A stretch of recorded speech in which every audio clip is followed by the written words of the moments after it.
በህይወቴ ልንገርህ ሙስሊም ሆኜ ከወጣሁ በኋላ አልጋ ላይ ተኝቼ አላውቅም።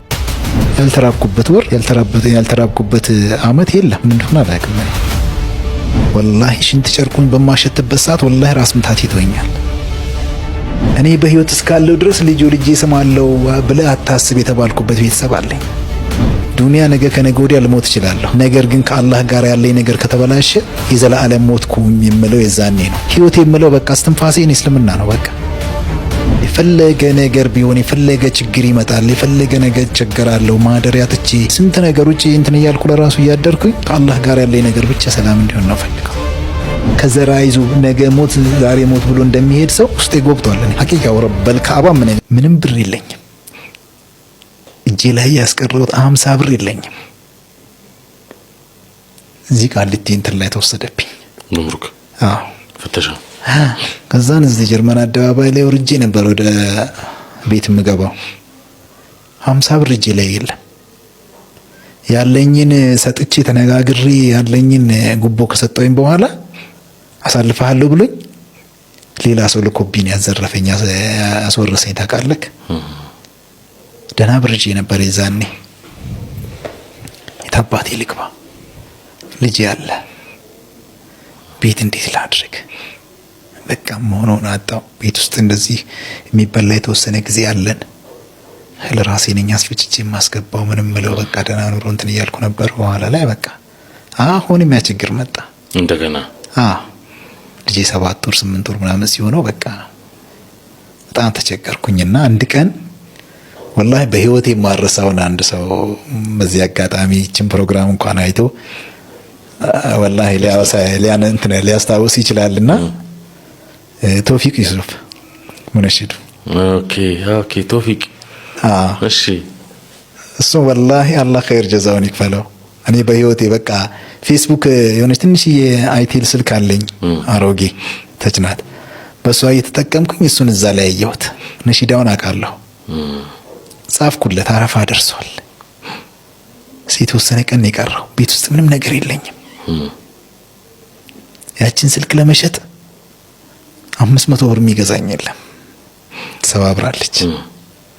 ከዛም በኋላ በቃ ልሽጣት ብዬ እሷን እንትን እያልኩኝ ያ መጀመሪያ አንፎ ላይ እንደዛ እሱ ጋር የነበርኩት ልጅ ያልኩህ አዛን ስልኳን ወስዶ ሲያሳይ ስልኳ አይቴል ናት እንጂ ኦሪጂናል ነች። እስከ 2000 ብር ድረስ 1500 እንደዚህ ገመቱለት። እዛን እንደዚህ ይሸጣልኝ። ቆይ አልኩት። እሷን ያስኩኝና እዛን ቀማታ ላይ ቶፊቅ ዩሱፍን ሳየው ጻፍኩለት ፌስቡክ ላይ ሜሴንጀር ላይ ጻፍኩለት። ጽፍለት አዘነ፣ ወላሂ አዘነ በጣም። ከዛ ስልኬን ላክልኝ አለኝ። ስልክ ጻፍኩለት፣ አናገረኝ። ከዛን እሱም ባለቤቱ ወልዳ ይሁን እንደዛ አላውቅም፣ አላሁ አለም እንደዛ መሰለኝ። ሆስፒታል ላይ ከሆስፒታል ሊወጣ ሆስፒታል ነው ያለው። በቃ ብር አስገባልሃለሁ አለኝ። አይተው አልኩት። አሁን በቃ ስልኬን ልሸጥ ስለሆነ ስልኳን ልሸጥ ነው። እኔ ባልማያ ምንም ነገር የሚበላ ምንም ነገር የለንም። እዛ እንዳትሸጥ አለኝ። እሺ ብዬ ጠበቅኩት። እሺ ብዬ ጠበቅኩት።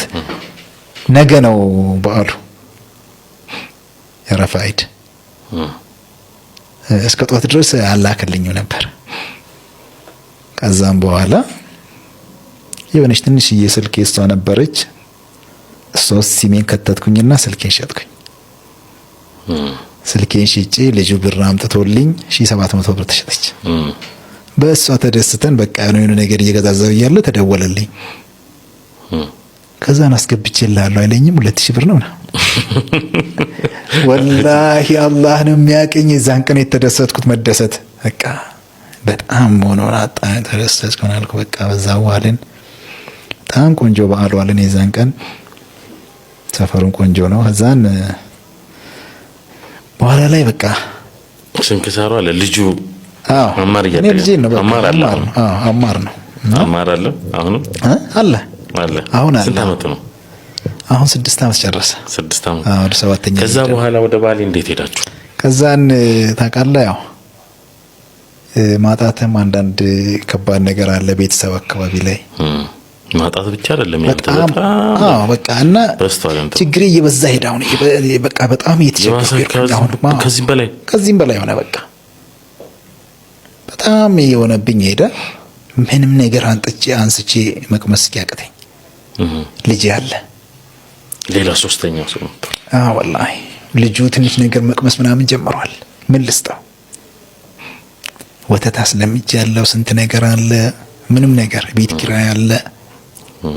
እንዴት አባቴ ልሆን? በኋላ ላይ በቃ ወላሂ አንድ ቀን አስታውሳለሁና አልቅሷል ተው ሲል ጎረቤት የሆነ መስኮት ላይ ታውቃለህ ነገር ሲያልፍ በቃ አልሐምዱሊላህ አላህ ዛሬ እንትን ብሎኛልና የሆነ እቺን የምታክል ነች ሩዝ ሰርተውለት የቀረ ሩዝ ነው ቆይታለች። እዛ ላይ አቧራ ነገር ፌስታሉ እንትን ብሎ ሱቢ ሰግጄ ነው መጣው። ልጄ ያለቅሳል፣ ርቦታል። ምንም ጡት የሚወጣት ነገር የለም። ምን በልታ በቃ እኛ ውለን እናድራለን እኮ ከሚገርም ምንም ነገር በቃ ያለ ምግብ ወላሂ እኔ ረሃብ ምንም ነገር ረሃብ